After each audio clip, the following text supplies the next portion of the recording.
कुछ ही घंटों के बाद प्रेसिडेंट ट्रंप का टैरिफ प्लान एक्टिव हो जाएगा और ये टैरिफ प्लान दुनिया भर के देशों पर लागू होगा।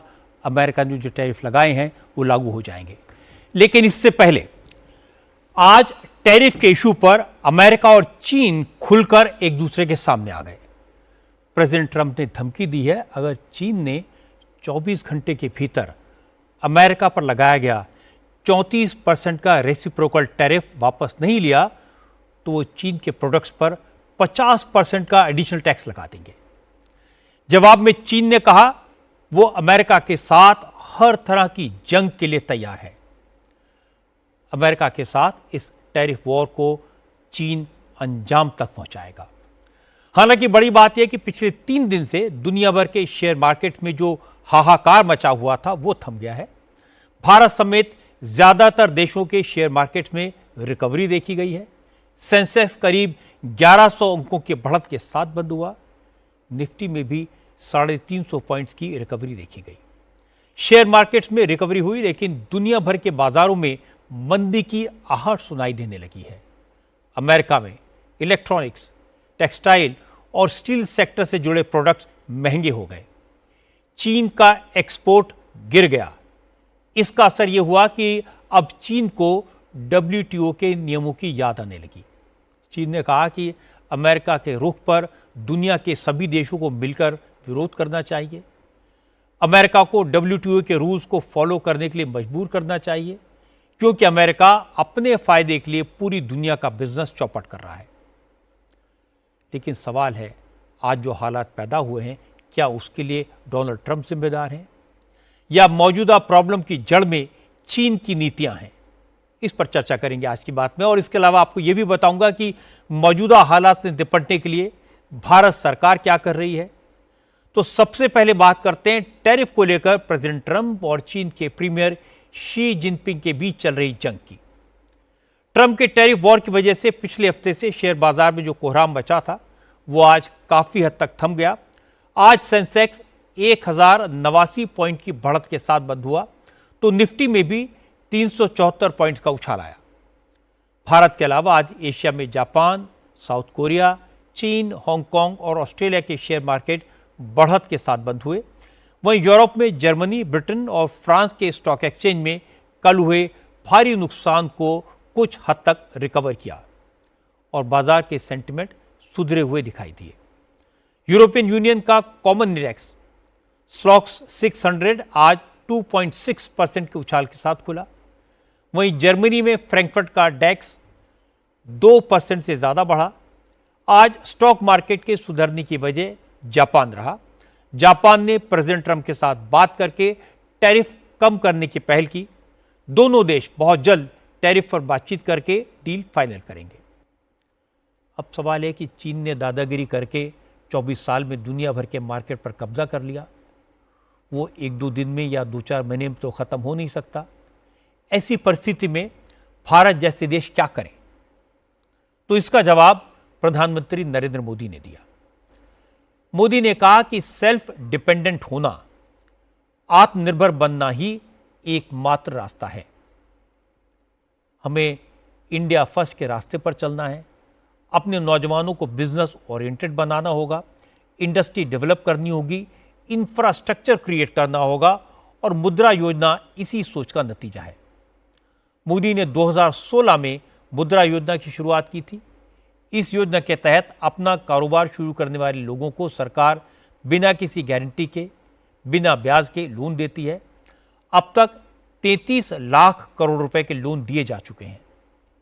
क्योंकि इस स्कीम के आज 10 साल पूरे हो गए, इसलिए मोदी ने मुद्रा योजना के लाभार्थियों से मुलाकात की, उनसे फीडबैक लिया।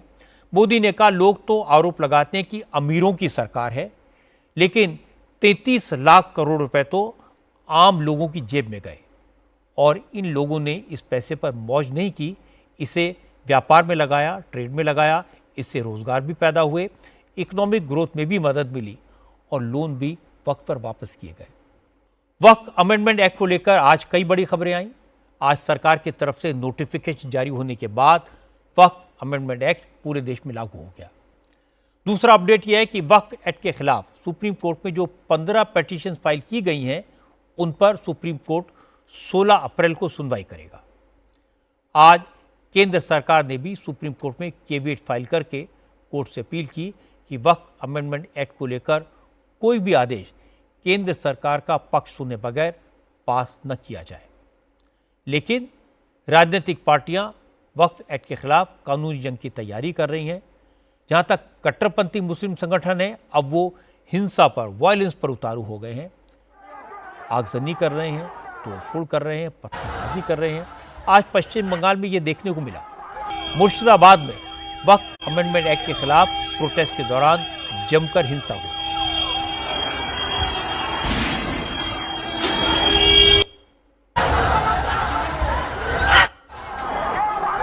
मुर्शिदाबाद एक मुस्लिम बहुल इलाका है।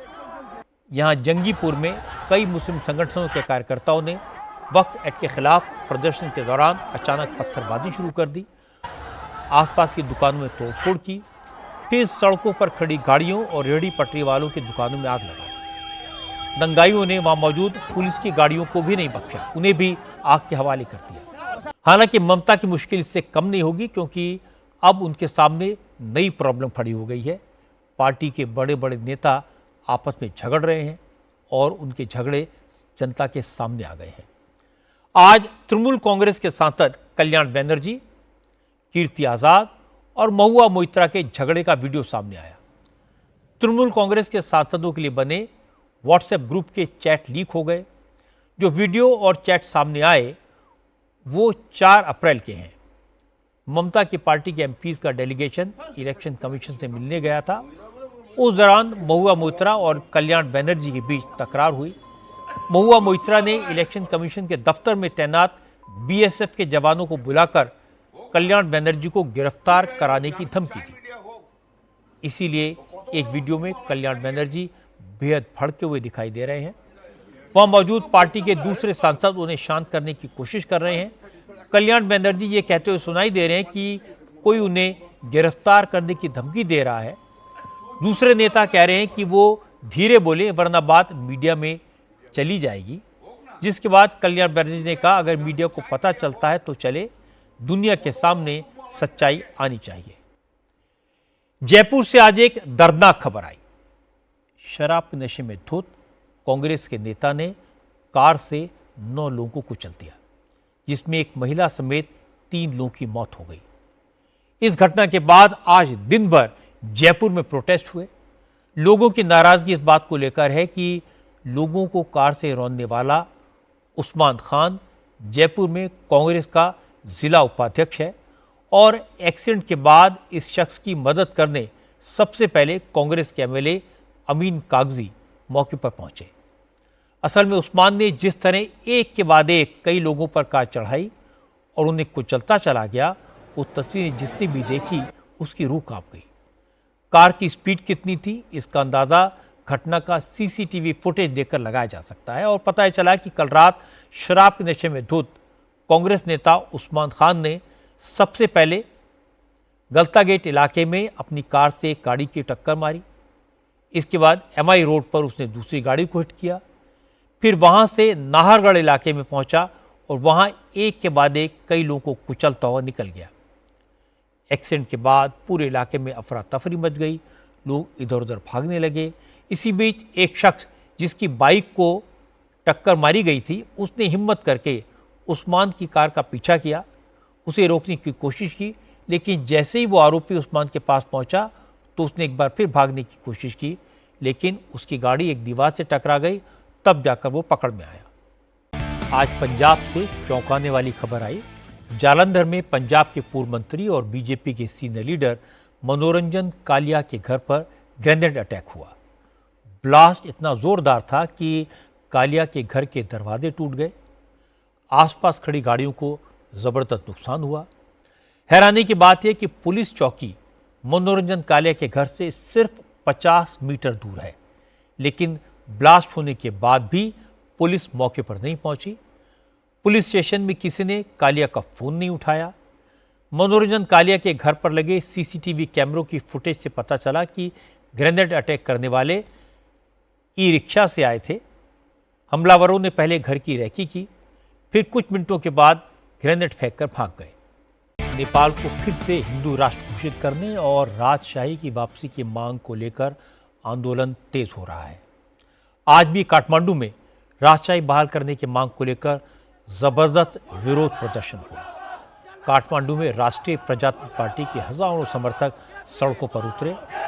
लोगों ने हाथ में राजशाही बहाल करने, ज्ञानेंद्र शाह को फिर से नेपाल का राजा घोषित करने की मांग वाले बैनर, पोस्टर और तख्तियां हाथ में लिए हुए थे। प्रजातंत्र पार्टी के नेताओं ने कहा केपी शर्मा ओली की सरकार आम लोगों की मुश्किलात दूर करने में नाकाम रही है, इसलिए हालात बदलने के लिए पहले शासन की व्यवस्था बदलनी होगी। प्रोटेस्टर्स ने कहा अगर नेपाल को बचाना है तो उसे माओवादियों के शिकंजे से आज़ाद कराना होगा। प्रजातंत्र पार्टी के नेताओं ने 28 मार्च को गिरफ्तार किए गए पार्टी नेताओं को तुरंत रिहा करने की मांग भी की।